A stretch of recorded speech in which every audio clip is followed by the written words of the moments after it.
Здравствуйте, в эфире «Настоящее время». С вами Наташа Мозговая из студии в Вашингтоне. Главное в программе сегодня – шаткое перемирие в Донбассе. Участники вооруженного противостояния сомневаются в эффективности Минских соглашений. Гарри Каспаров призывает администрацию Обамы к более жесткому подходу в отношении России. И сироты при живых родителях. В Таджикистане дети трудовых мигрантов растут в интернатах. Начнем с новостей из Праги. Сергей? Спасибо, Наташа. События дня в настоящем времени из Праги. Я Сергей Дорофеев. Здравствуйте. Украина направила в ООН официальный запрос о вводе миротворцев на Донбасс. По информации МИД страны, состав и объем миссии согласуют в ходе консультаций. Нельзя сказать, что соглашения Нормандской четверки в части прекращения огня полностью выполняются, хоть и меньше, но стрелять еще продолжают. Погибших за последние сутки в зоне конфликта среди украинских военных нет, сообщает спикер АТО Андрей Лысенко. 2 человека, по его словам, ранены. Последние новости с востока Украины собирала Екатерина Кочкина. В окрестностях Дебальцево военная техника и люди в камуфляже стали привычными элементами пейзажа. Неподалеку от лежащего в руинах города сепаратисты, пользуясь затишьем, проводят полевые тренировки.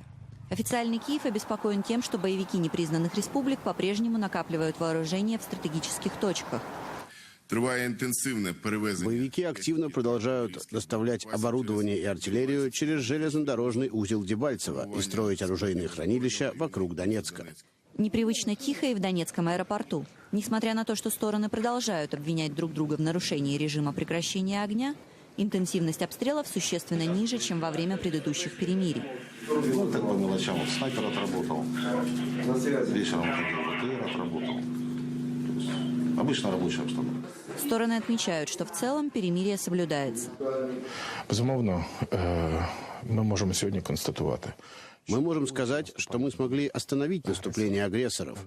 Украина отвела львиную долю своих ракет и систем тяжелой артиллерии. Пророссийские боевики также отвели существенное количество боевой техники. После введения режима прекращения огня и отвода тяжелых вооружений, установление перемирия перешло в политическую плоскость. Киевские аналитики, тем не менее, считают, что Москва не соблюдает достигнутые в Минске соглашения. Я бы акцентировал внимание и думаю, что украинская сторона будет акцентировать именно на том, что фактически до сегодняшнего дня ни одно из положений Минских договоренностей полностью не выполнено стороной боевиков, которых поддерживает Российская Федерация. Представитель самопровозглашенной ДНР Денис Пушилин потребовал от Киева к 14 марта определить перечень районов, на которые будет распространяться особый статус местного самоуправления. В случае, если указанное решение не будет принято Верховной Радой через 24 часа, всему миру по факту станет очевидно, что Киев не хочет политического, но по факту мирного урегулирования конфликта. В украинском парламенте ультиматум, выставленный представителями так называемой ДНР, оценивают следующим образом. Никому не стоит разговаривать ни с миром, ни с Украиной языком шантажа, запугивания, вот этой распальцовки бандитской, к которой там привыкли некоторые персонажи. Поэтому я не вижу никакой позиции для комментирования. Единственное, что стоит подчеркнуть, что официальный Киев стоит на позиции выполнения Минских договоренностей. День в день, точка в точку, и четко это делать. Согласно заключенным в Минске 12 февраля соглашениям, с 15 февраля в Донбассе должен был вступить в силу режим прекращения огня. О несостоятельности Минских соглашений неоднократно заявляли обе стороны конфликта. По данным ООН, с апреля прошлого года на юго-востоке Украины погибли более 6 тысяч человек. Екатерина Кочкина, «Настоящее время». Украина начала получать первые деньги от МВФ. Стартовый транш фонда составляет $5 миллиардов. Общий размер помощи Украине со стороны МВФ – 17,5 миллиардов. По сообщению самого фонда, почти 3 миллиарда из 5 направят на поддержку бюджета, другие деньги получит Нацбанк. Украинская экономика в судьбах обычных граждан и заявлениях экономических экспертов. Жители разрушенного поселка Чернухино пытаются привыкнуть к жизни без войны.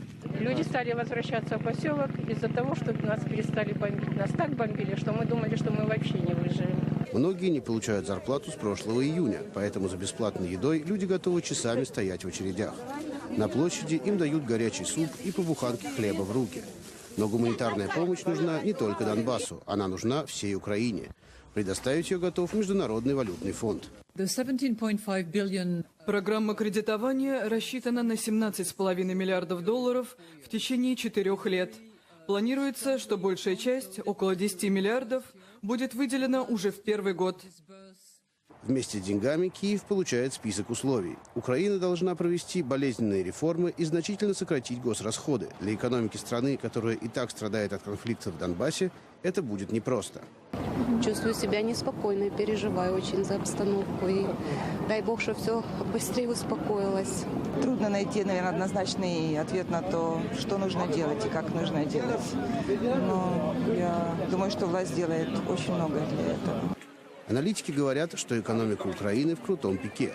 Курс гривны близок к рекордному минимуму, процентная ставка, наоборот, самая высокая за последние 15 лет. А у Центробанка страны есть лишь 6,5 миллиардов долларов, и этого с трудом хватит на 5 недель оплаты импорта. Сейчас, как говорят, нужно бежать изо всех сил, чтобы оставаться на месте. Я ожидаю, что МВФ и его партнеры дадут больше кредитов, пытаясь поддержать Украину на ходу. Ситуация очень похожа на Грецию, только в гораздо большем масштабе.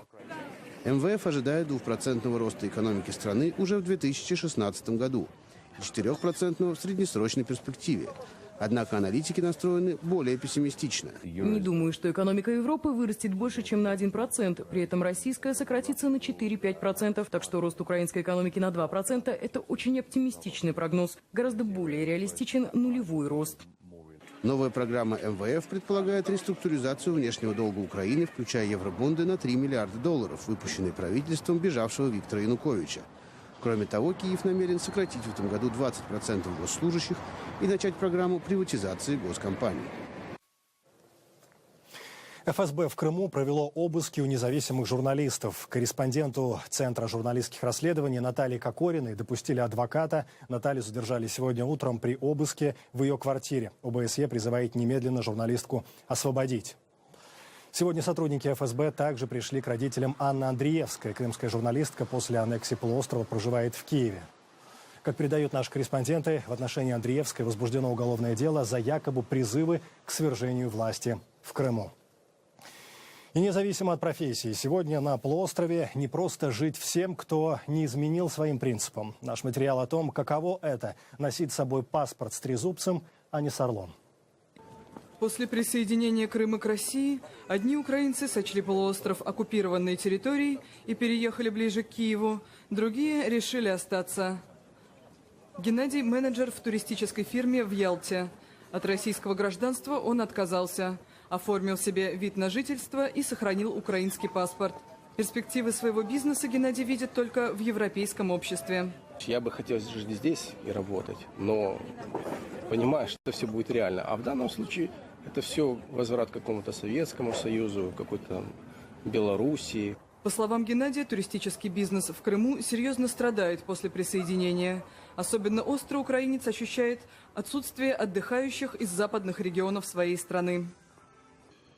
Людмила прожила в Ялте 10 лет после замужества. Преподавала в местной школе. Возможность остаться в российском Крыму они с супругом даже не рассматривали. Пара переехала в Киев. Сейчас Людмила работает в организации «Крым-СОС», помогающей переселенцам из региона. То есть мы уезжаем, мы понимали, что мы уезжаем, потому что там оставаться нельзя, но надеялись, что вернемся скоро. Теперь видим, что это скоро немножко растянулось на длительное время. Новые власти утверждают, что всего 1500 человек из 2-миллионного населения отказались от российского гражданства. Представители Киевской патриархии на полуострове, в отличие от чиновников, остро ощущают отсутствие украинцев. По словам священников, в течение года паства редела на глазах. Они опасаются, что эта Пасха может стать последней для Украинской православной церкви в Крыму. Эхо задержания подозреваемых в причастности к убийству Бориса Немцова. Член общественной наблюдательной комиссии Москвы Андрей Бабушкин рассказал о следах побоев, которые видел на теле обвиняемого Анзора Губашева. Напомню, после того, как Андрей Бабушкин и Ева Меркачева посетили в СИЗО фигурантов громкого дела, правозащитников вызвали на допрос в Следственный комитет России. Им присвоили процессуальный статус свидетелей и взяли подписку о неразглашении. Репортаж Рейтер, Алена Островская. Член общественной наблюдательной комиссии Андрей Бабушкин в пятницу встретился с журналистами в офисе партии «Яблоко». Правозащитник рассказал о своем визите в СИЗО, где содержатся обвиняемые в причастности к убийству Бориса Немцова Заур Дадаев и Анзор Губашев. а также задержанный брат Анзора Шадид. Шадид Губашев нам заявил, что да, к нам применялись недозволенные методы воздействия. Ну, вы знаете, меня-то, говорит, еще не очень били, меня там несколько раз ударили, а вот брата моего избили очень здорово. По словам правозащитника, на теле Анзора они действительно видели следы побоев.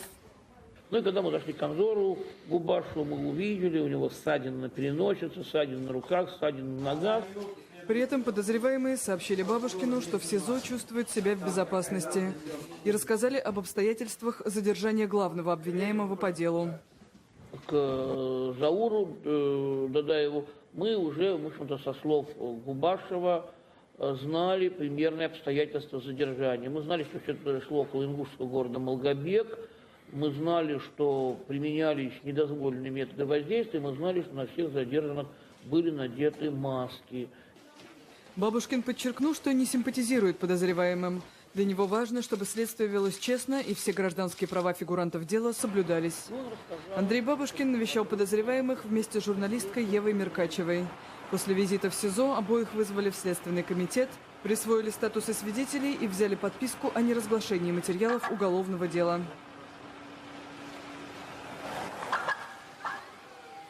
Об убийстве Бориса Немцова говорят сегодня и по ту сторону океана. Американский Сенат принимает соответствующую резолюцию. Наташа, о чем документ?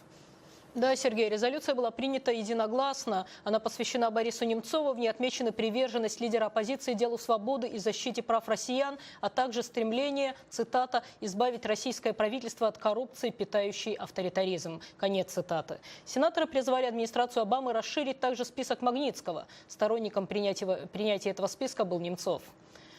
Напомним, Сергей Магнитский, юрист, сотрудник фонда Hermitage Capital, скончался в московском следственном изоляторе в ноябре 2009 года. Магнитский, вскрывший массовые хищения из российского бюджета, осуществленные в том числе сотрудниками МВД и налоговой инспекции, был сам обвинен и посмертно признан виновным в уклонении от уплаты налогов.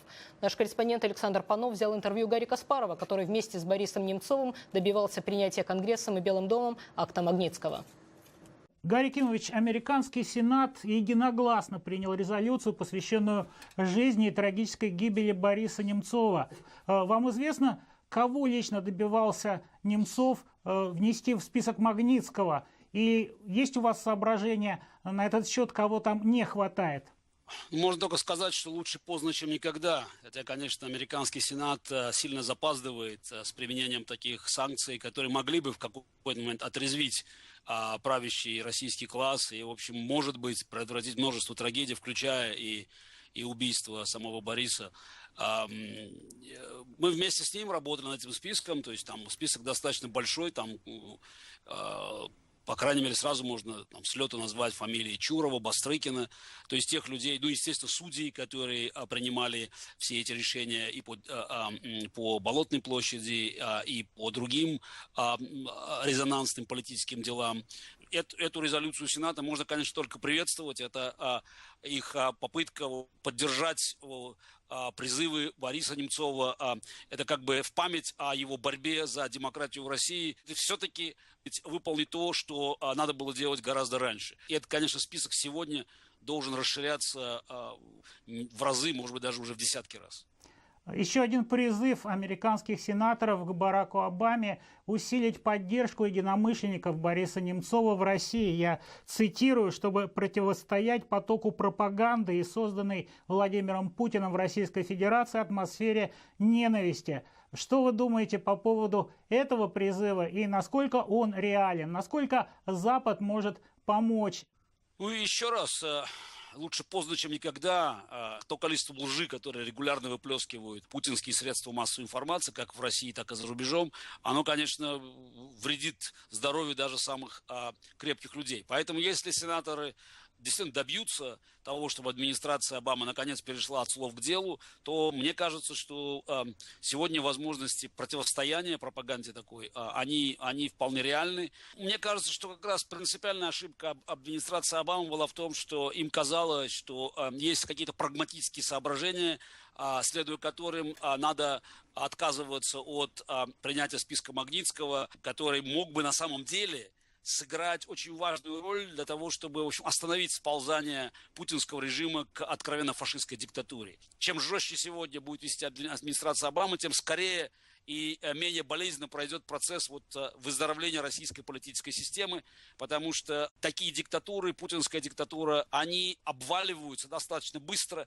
И поэтому мне кажется, что сегодня, если вспоминать Бориса Немцова, то нужно не только говорить о списке Магнитского, нужно говорить об оказании максимально возможной помощи Украине, которая является жертвой российской агрессии. И именно там путинский режим может потерпеть то поражение, сокрушительное поражение, которое в итоге приведет к обвалу нынешней российской власти под давлением внутриполитических проблем и экономических неурядиц. Большое спасибо за участие в нашей программе. Спасибо. Агентство Рейтер сообщило, что его журналисты нашли новых свидетелей того, как в небе над Донецкой областью был сбит пассажирский Боинг малайзийских авиалиний, следовавший из Амстердама в Куала-Лумпур. Все 298 человек на борту погибли. 4 жителей поселка Красный Октябрь заявили, что видели, как за считанные минуты до падения самолета был произведен запуск ракеты. По их утверждениям, ракета была запущена с территории, контролируемой сепаратистами. Там находится Красный Октябрь. В Вашингтоне с официальным визитом министр иностранных дел Германии Франк-Вальтер Штайнмайер. Между встречами с американским руководством он провел конференцию в столичном центре стратегических и международных исследований. Репортаж Вадима Оленичева. Появление министра иностранных дел Германии в зале Вашингтонского института CSIS было встречено аплодисментами. Произнеся короткое приветствие, Франк-Вальтер Штайнмайер сразу перешел к делу и начал свою речь с главной политической проблемы современной Европы – украинского кризиса. По утверждению Штайнмайера, конфликт в Украине не только подрывает мировой порядок, он также подтверждает наличие новых движущих сил, возникших в мире с наступлением третьего тысячелетия. Имеется в виду процесс, когда политическое влияние обретают негосударственные структуры, например, украинские сепаратисты или самопровозглашенное исламское государство. Параллельно на мировой арене возникают такие игроки, как Россия и Китай, которые не хотят мириться с существующим раскладом сил. Штайнмайер назвал эти изменения тектоническим сдвигом в мировой структуре. Вот почему первостепенной задачей для экономически развитых держав он считает деэскалацию украинского кризиса. Эскалация конфликта прямо ставит под сомнение всю нашу структуру европейской безопасности и наше мирное устройство. Оно базируется на международных законах, а также на многосторонних соглашениях, обеспечивающих мирное решение конфликтов и, в конечном счете, суверенитет всех государств. Необходимо, отметил Штайнмайер, использовать все средства воздействия на Москву, но исключая меры военного характера.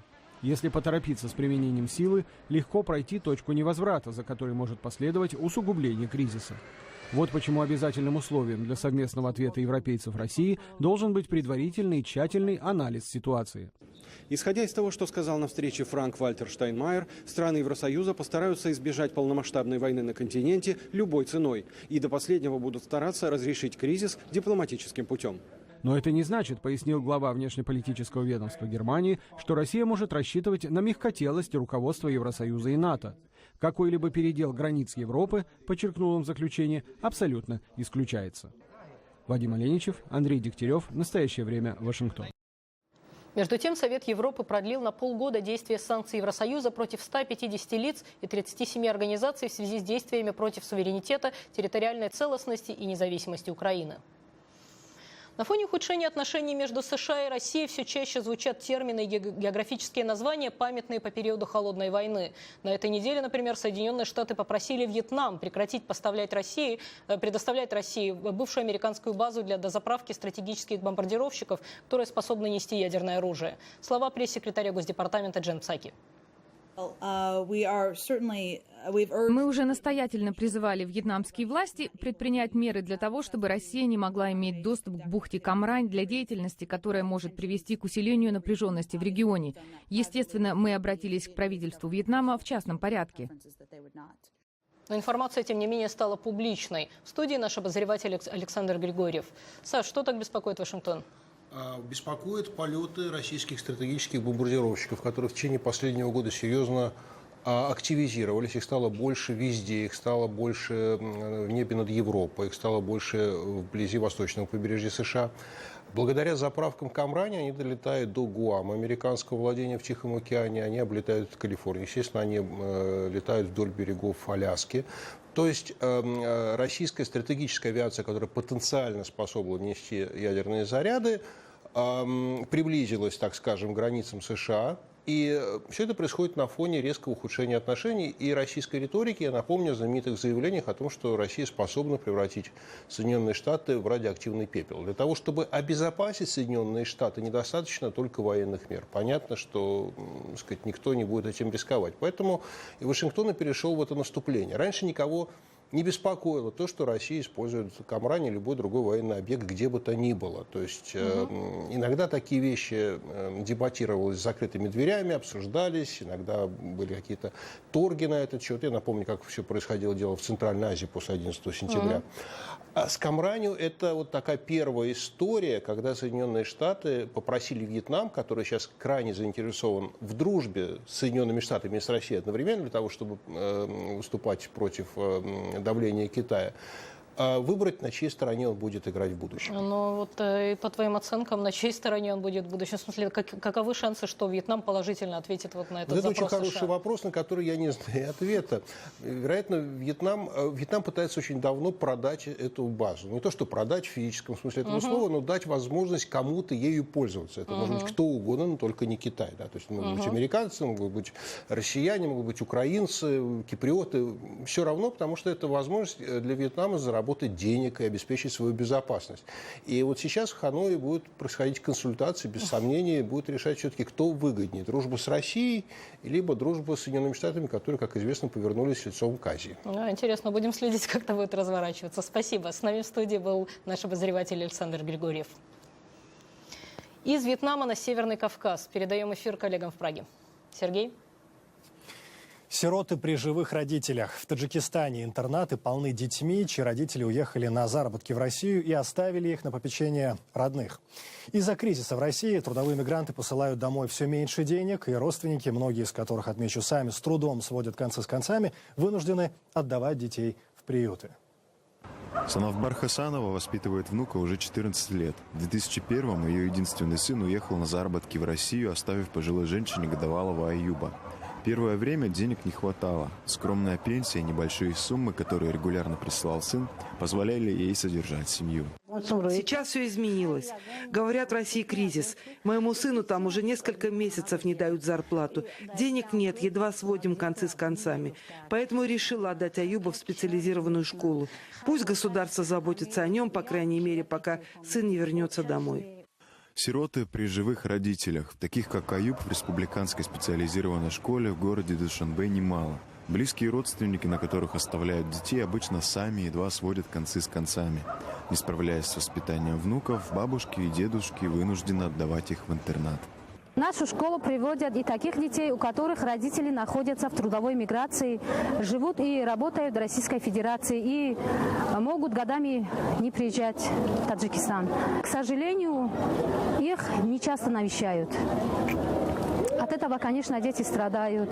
С родителями вот уже 4-й год Шахном общается только по телефону. Отец в Москве, мать в Санкт-Петербурге. Уезжали с обещаниями скоро вернуться, расставание затянулось на годы.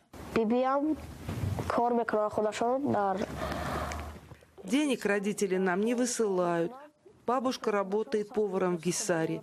На свои деньги покупаем продукты и одежду. Дедушка болеет сахарным диабетом, он на пенсии. В свободное от занятий время Шахном любит петь. Преподаватели говорят, что даже веселая песня в его исполнении звучит с особой грустью. Bulki sobot, bodari jodi badasti, Tojikistan, Tojikistan, Bohumstodi badasti.